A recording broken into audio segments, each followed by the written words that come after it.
Louisiana Beer Reviews 10, Miller High Life.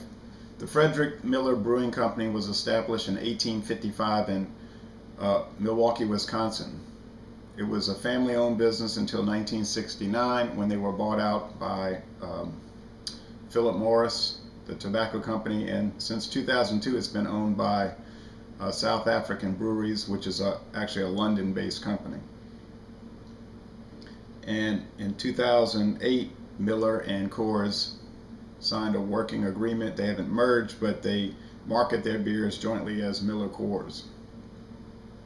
In 1903, the Miller High Life brand debuted, and as we know, it's one of the major brands in the United States. It's one of the classic beers in America. It has 4.7% alcohol. In 1985, Miller came out with Miller High Life Genuine Draft, which is now just simply Miller Genuine Draft.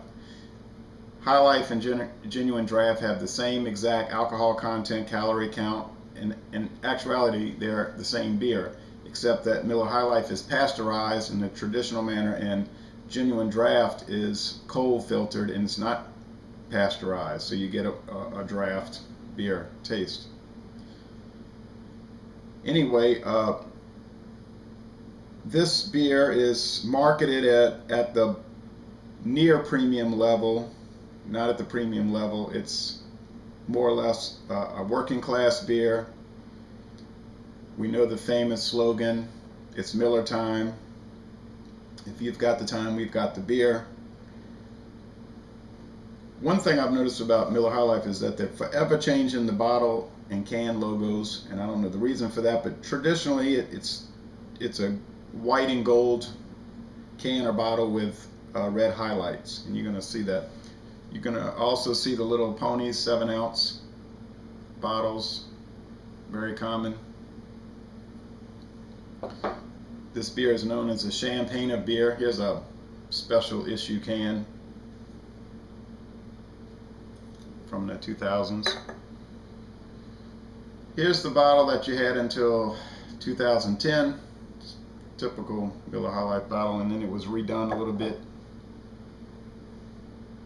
later in 2010. They have the High Life and established in 1903 embossed on there, trying to play up the heritage of the beer. Also, you'll see the girl in the moon, famous icon of the beer.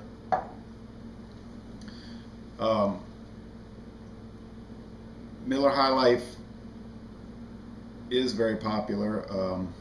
It's always been in a clear bottle. It's been known as a champagne of beers. Before that, it was a champagne of bottled beer, but in the 60s it came out with a can version. You see it quite a bit on draft, especially in the Midwest.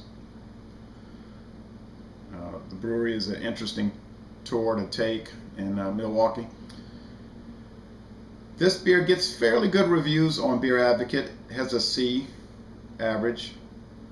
Gets poor reviews on Rate Beer. I gave it a good review on The Beer and Me. But as always, when I do the Louisiana beer reviews, I want to keep an open mind and forget about past reviews. I want to be fair with whatever beer I'm reviewing. So now on with the review. Let me get the fresh one out of the fridge.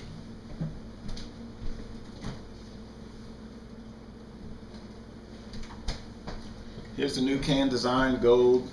Not that different from what you've seen the last 40 years, but it's been modified a little bit. Milwaukee, Wisconsin. It's also made in other breweries around the country. The champagne of beers, and it does have a champagne aspect, as we'll see. This is a pint can.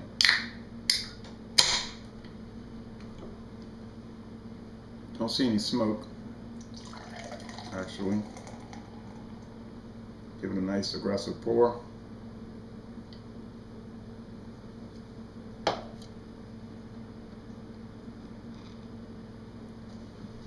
Don't want it to overflow.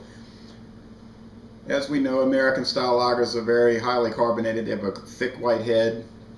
You can have the typical straw color, very clear, extremely clear appearance. The bubbles streaming up the glass.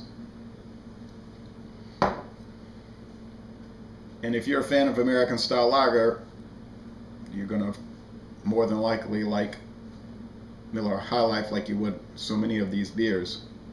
We're gonna give it a smell. The aroma with Miller High Life, I've always noticed, is a little unusual. I'm not gonna say it's bad, it's just different. I have trouble placing the aroma. It has some kind of odd vegetable smell, and it's not a bad smell. I've just noticed over the years it has a cooked vegetable smell. Of course, it's not made with any vegetables. It's made with barley, malt, water, yellow corn grits, yeast, and hops. Just standard ingredients, not poor ingredients, but nothing exotic, of course. You have a nice frothy head, really. It's attractive. It's inviting. Look at the bubbles cascading. Look at that. Boy. Give it another sniff. Overall, though, the aroma's pretty mild. It's more or less faint. It's not that relative. It's not that different relative to other American style lager beers. The aroma. Now, the most important thing, the taste test.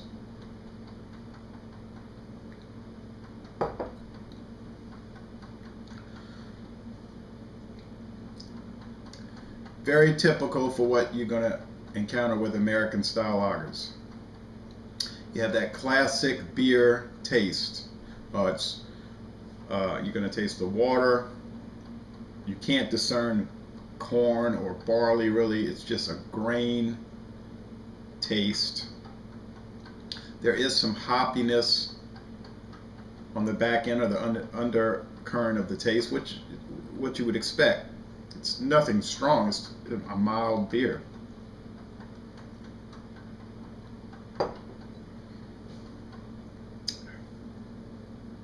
Le Bon Ton Roulé. This is a good beer.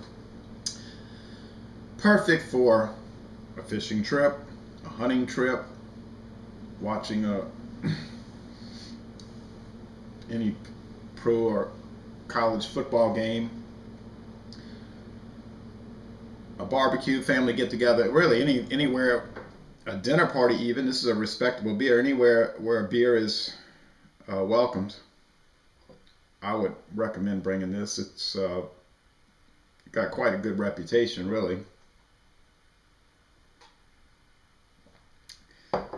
Miller High Life competes with Budweiser in the Anheuser-Busch world. Coors certainly holds its own against any of these other beers.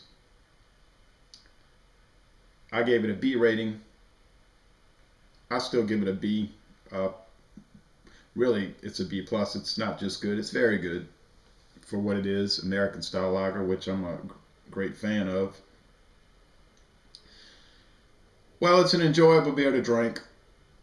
If you've never tried it, and I doubt, if you're a beer drinker, I doubt that's the case, but I suppose it's within the realm of possibility. You may never have tried it. I would recommend it.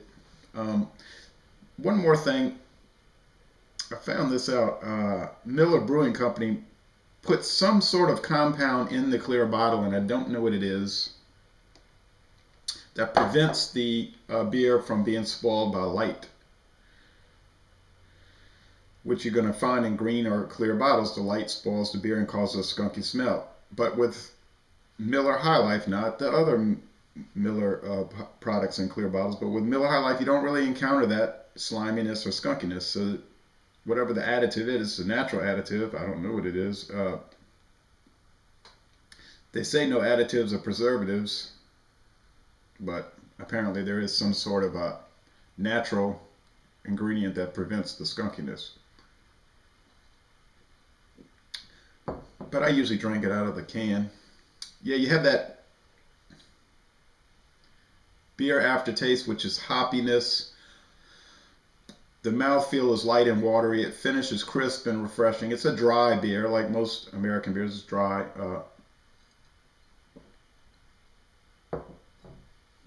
Pleasant. You see good sales on this sometimes. I've seen it $11.99 a case in 2010. So I can't do anything but end this review with high praise for the High Life. And so I just want to say, you all come on down to New Orleans.